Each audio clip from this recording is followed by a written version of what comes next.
7D ಅಂತಕ್ಕಂಥ ಒಂದು ಕಾನೂನನ್ನು ತಂದು ಇಟ್ಟವರು ಅವರೇ.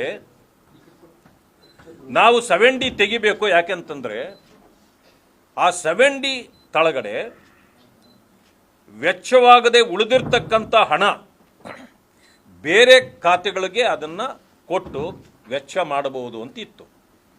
ಆ ಕಾರಣದಿಂದ ಎಲ್ಲ ಸರ್ಕಾರಗಳು ಕೂಡ ಅದನ್ನು ಬಳಕೆ ಮಾಡಿ ಆ ಹಣವನ್ನು ಬೇರೆದಕ್ಕೆ ಡೈವರ್ಟ್ ಮಾಡ್ತಿದ್ರು.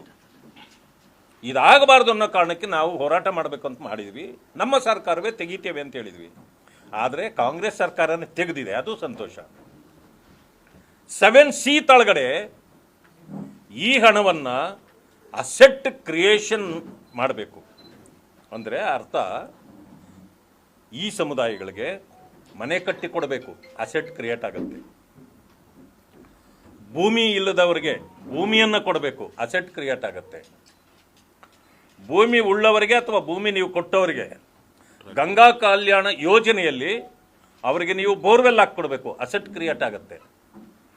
ವಿದ್ಯಾವಂತರಿಗೆ ಈಗ ಶಾಲಾ ಕಾಲೇಜುಗಳನ್ನು ಕಟ್ಕೊಡ್ಬೇಕು, ಅಸೆಟ್ ಕ್ರಿಯೇಟ್ ಆಗುತ್ತೆ.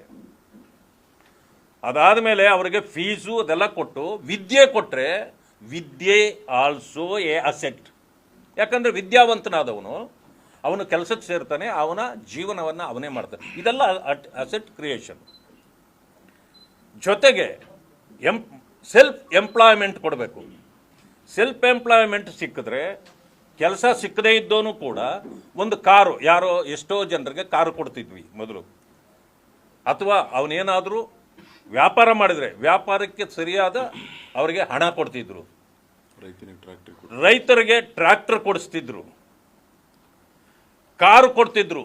ಯಾರು ಡ್ರೈವಿಂಗ್ ಕಲ್ತಿರ್ತಾರೆ ಟ್ಯಾಕ್ಸಿ ಆದರೂ ಓಡಿಸ್ಕೊಂಡು ಮಾಡ್ಬೋದು. ಅಂದರೆ ಇದೆಲ್ಲವೂ ಕೂಡ ಅಸೆಟ್ ಕ್ರಿಯೇಟ್ ಆಗುತ್ತೆ, ಅವನು ಬದುಕ್ತಾನೆ. ಒಂದು ಗಾದೆ ಹೇಳ್ತಾರೆ, ಯಾವುದೇ ವ್ಯಕ್ತಿಗೆ ಮೀನು ತಿನ್ನಬೇಕು ಅಂತ ಆಸೆ ಆಗ್ಬೋದು, ಒಂದು ದಿನಕ್ಕೆ ಮೀನು ಕೊಟ್ಟು ಅವನ್ನ ತೃಪ್ತಿ ಪಡಿಸೋದಲ್ಲ. ಅವನಿಗೆ ಮೀನನ್ನು ಹೆಂಗೆ ಹಿಡಿಯೋದು ಅಂತ ಕಲಿಸ್ಬಿಟ್ರೆ ದಿನ ಹಿಡ್ಕೊಂಡು ಮೀನು ತಿನ್ಕೊಳ್ತಾನೆ. ಹೀಗೆ ಇದು ನಮ್ಮ ಗಾದೆ ಇದು. ಹಾಗೆ ಅಸೆಟ್ ಕ್ರಿಯೇಟ್ ಮಾಡಲಿಕ್ಕೆ ಕೊಡಬೇಕಾಗಿರೋ ಸ್ಕೀಮ್ಗಳಿವೆಲ್ಲ ಸದುದ್ದೇಶದಿಂದ ಮಾಡಿದ ಇವರು ತಕ್ಷಣ ಏನು ಮಾಡಿದ್ದಾರೆ, ಈ 2 ವರ್ಷದ ಬಡ್ಜೆಟ್ನಲ್ಲಿ 34,000 ಕೋಟಿ ಇಟ್ಟಾಗ 11,144 ಕೋಟಿ ರೂಪಾಯಿಗಳನ್ನು ಗ್ಯಾರಂಟಿ ಯೋಜನೆಗಳಿಗೆ ಬಳಕೆ ಮಾಡಿದ್ದಾರೆ. 11,144 ಕೋಟಿ ಮೊದಲನೇ ವರ್ಷ ಇದು.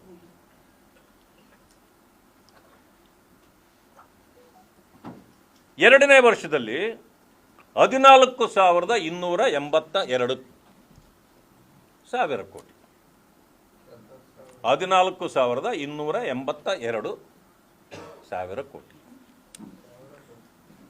ಎರಡು ಒಟ್ಟಿಗೆ ಸೇರಿ 25,462 ಕೋಟಿ ಏನಾಗುತ್ತೆ.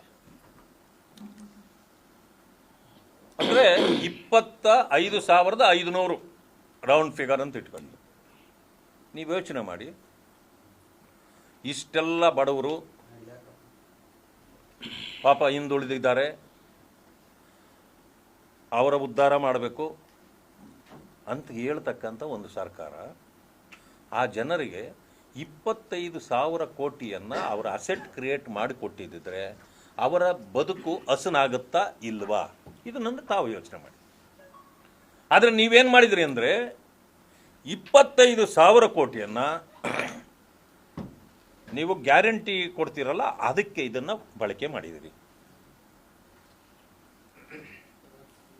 ಬಡ್ಜೆಟ್ನಲ್ಲಿ ಏನು ಹೇಳಿದಿರಿ, 52,009 ಕೋಟಿ ರೂಪಾಯಿಗಳನ್ನು ನಾವು ಗ್ಯಾರಂಟಿಗಳಿಗೆ ಮೀಸಲಿಟ್ಟಿದ್ದೇವೆ ಅಂತಲೂ ಹೇಳಿದಿರಿ. ಗ್ಯಾರಂಟಿ ಕೊಡುವಾಗ ಏನು ಹೇಳಿದ್ದು ನೀವು, ಕಾಕಾ ಪಾಟೀಲ್ಗೂ ಫ್ರೀ, ಮಹಾದೇವಪ್ಪ ನಿನಗೂ ಫ್ರೀ. ಮುಖ್ಯಮಂತ್ರಿಗಳು ಹೇಳಿದ್ದು ನನಗೂ ಫ್ರೀ ಅಂದರೆ ನನಗಲ್ಲ, ಮುಖ್ಯಮಂತ್ರಿಗಳಿಗೆ. ಎಲ್ಲರಿಗೂ ಫ್ರೀ ಅಂದಮೇಲೆ ಗ್ಯಾರಂಟಿಗಳು ಎಲ್ಲರಿಗೂ ಫ್ರೀ, ಅದರಲ್ಲಿ ಜಾತಿ ಇಲ್ಲ, ಧರ್ಮ ಇಲ್ಲ, ಯಾವ ಭೇದ ಇಲ್ಲ. 52,900 ಕೋಟಿ. ದಲಿತರಿಗೆ ಅದೇ 52,900 ಕೋಟಿಲಿ ನೀವು ಕೊಡಬೇಕು. ಆದರೆ ನೀವು ಮಾಡಿದ್ದೇನೋ,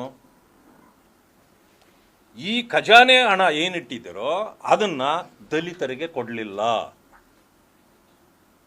ದಲಿತರಿಗೆ ಕೊಟ್ಟಿಲ್ಲ, ಅದರಲ್ಲಿ ಗ್ಯಾರಂಟಿಗಳಲ್ಲಿ ಕೊಡಲಿಲ್ಲ.